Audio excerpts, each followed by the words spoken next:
I thought about it once. I was like, oh, they haven't aged in the 20 years that he's been there whatsoever. Tim Robbins still looking gold and stuff. But when it works, though, just you don't second guess it sometimes. That's the magic of filmmaking.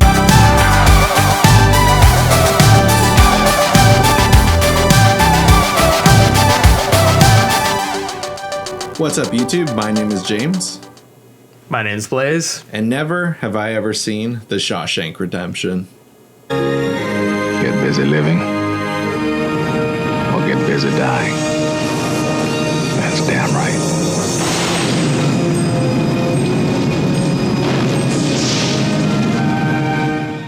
Two imprisoned men bond over a number of years, finding solace and eventual redemption through acts of common decency.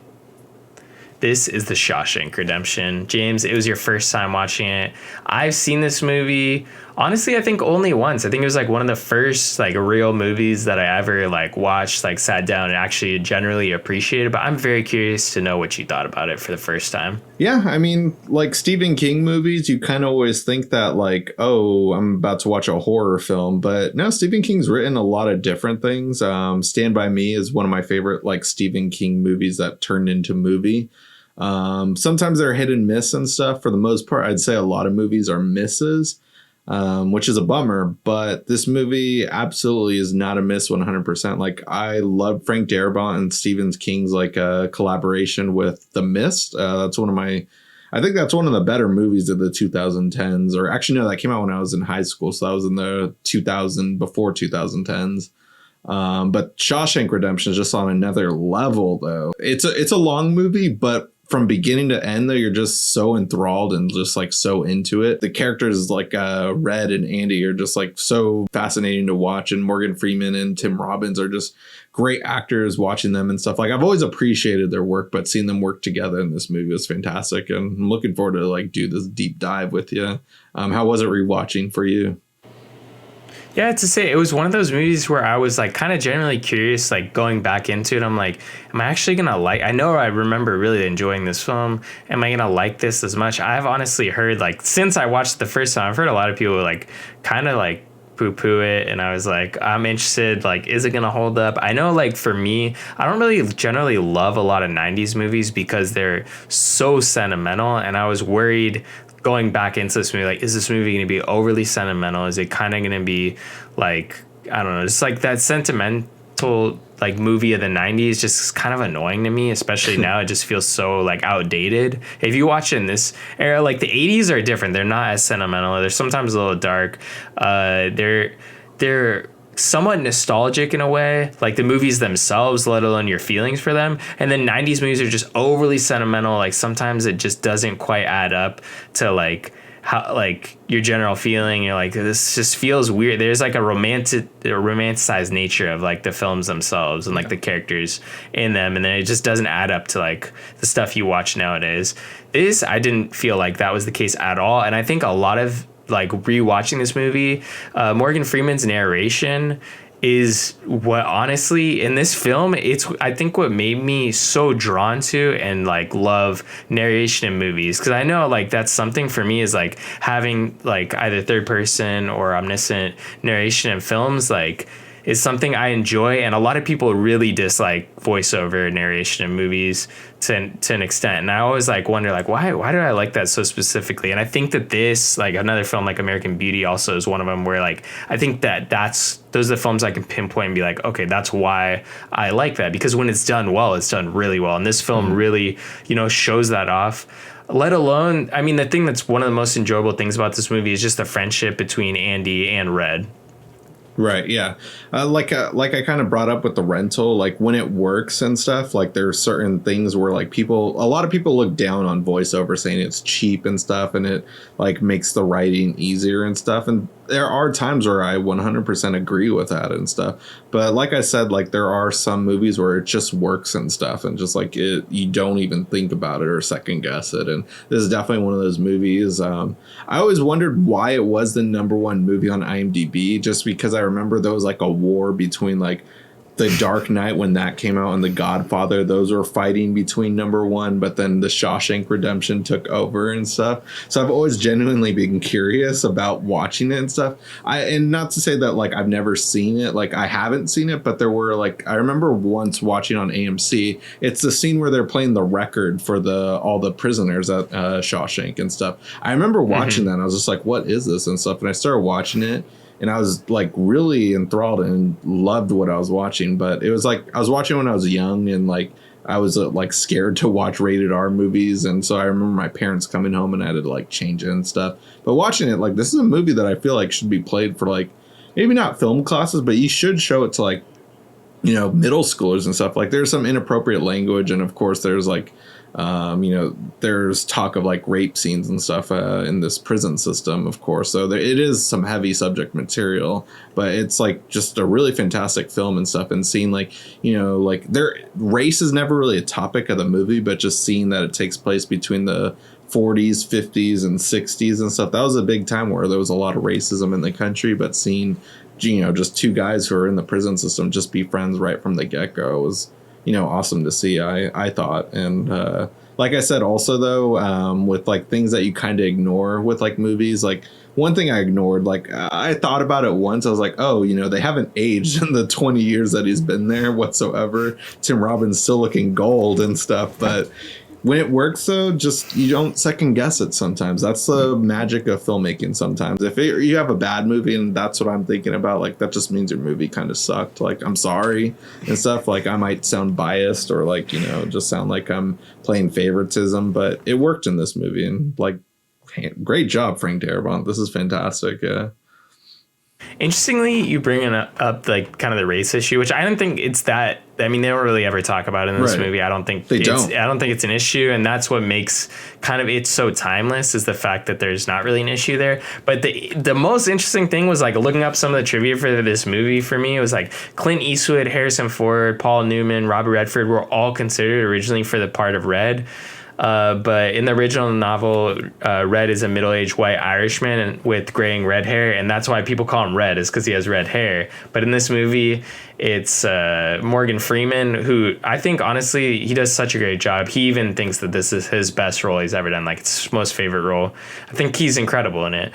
But they had kept in the line about like him asking, like, why do they call you Red? You know, and he's like, he said like just look at, or he says because I'm Irish. They kept it in. It's just a joke. He's like, because I'm Irish. Like, you're not Irish, you know. Like you look at him like, are you Irish? Like, what's going on here?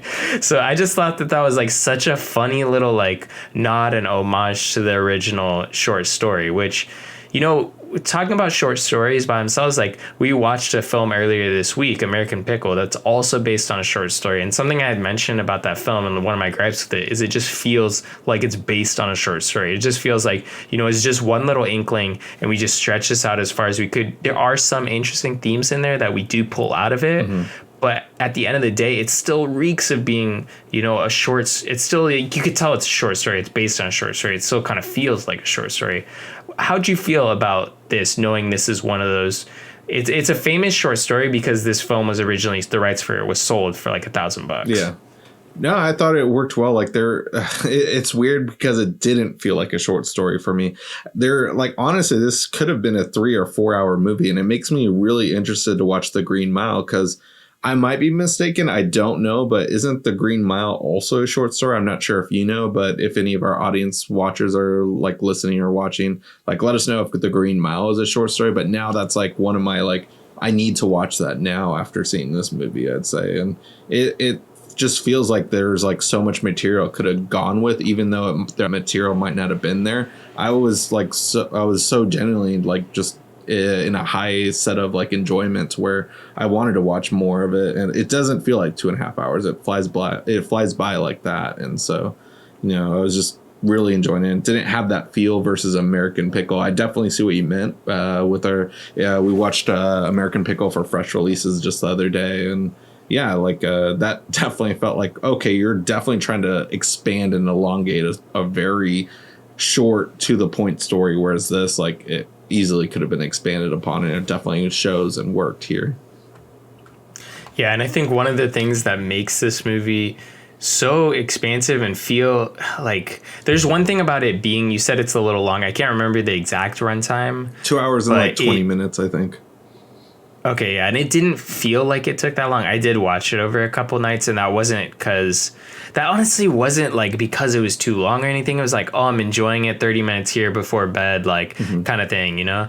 And it felt like reading a novel because the movie feels expansive. Like you said, it's going over, 20 or so years when Dufresne gets to prison and he spends 20 years there. And just the little there's so many little moments. It's almost like a ton of vignettes almost. Like if like you have this expansive story throughout it, but they have so many like little vignettes that are so telling, and it makes it overall like tells this nuanced story because it has these little things here, little things there, and just it tells a really beautiful story about this man who is in prison, who is wrongly convicted, but yet he still holds the guilt of which, he could have rightly committed that crime as well. So, is he guilty because in a sense, like he could have done it, like he didn't, and the crime still happened. Yeah. But like he essentially could have done it as well. So, he's failed by the justice system because he's sent to prison wrongly, and he gets to prison and he's like, I didn't do it. He tells people and they're like, everyone in here is innocent. Mm-hmm. Like no one in here is guilty, buddy. And he's literally the only one who's like not guilty. Yeah. So. And I loved just like it coming back around. Like it starts with Morgan Freeman, trying to, he's up for parole, and like, he has this like little interview part, and just seeing it not go through when he's talking about the remorse that he has. It doesn't work. They don't believe him. And then towards the end of the movie, just like after everything he's experienced, and just kind of accepts like I'm a changed person, but like, does he feel remorse and stuff? And just like where the tangent monologue he goes on and stuff, like in my drama acting class that I took in college, like I would have loved to have like recite that and stuff just because it was so powerful. Yeah.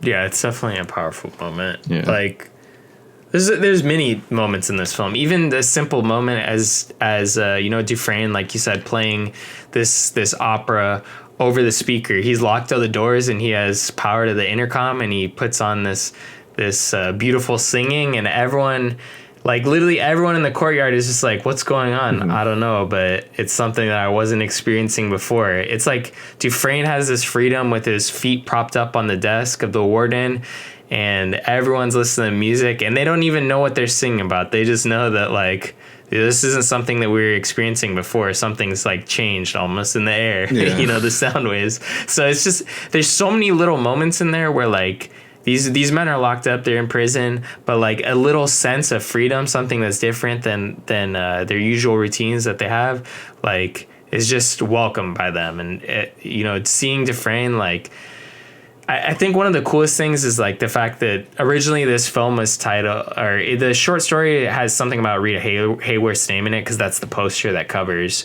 his escape plan. Yeah. Essentially, originally they were going to keep that title. I think it's like Rita Hayworth, Shawshank Redemption or something. Mm-hmm. And they like, okay, we need to get this, Rita Hayworth's name needs to be out of this because people are going to think it's a biopic. Like they're not going to realize that it has nothing to do with the actual actress. It's just this poster that is, titular to the film itself. So yeah, I thought that, I'm stoked that you liked it. Honestly, like rewatching, I was a little worried. Like when you had brought up, like we're gonna watch it, I'm like, shit. I hope it. Like I had fond memories of it, and honestly, like it bumped it up. Like I think on Letterboxd I had like 3 stars on it. I bumped up to 4. I'm like, let's go. This one, deserves another star here. I don't give many films like 4 or 5 stars. I usually keep it at 3. Yeah. Most films get a 2.5 in my rating system, but I'm pretty easy on movies. I think solid 4. Yeah, I'm pretty easy on movies. I don't believe in like, there's no such thing as like the perfect film. Like there's my favorite movies that I love 100%, but I don't think they're perfect in any way.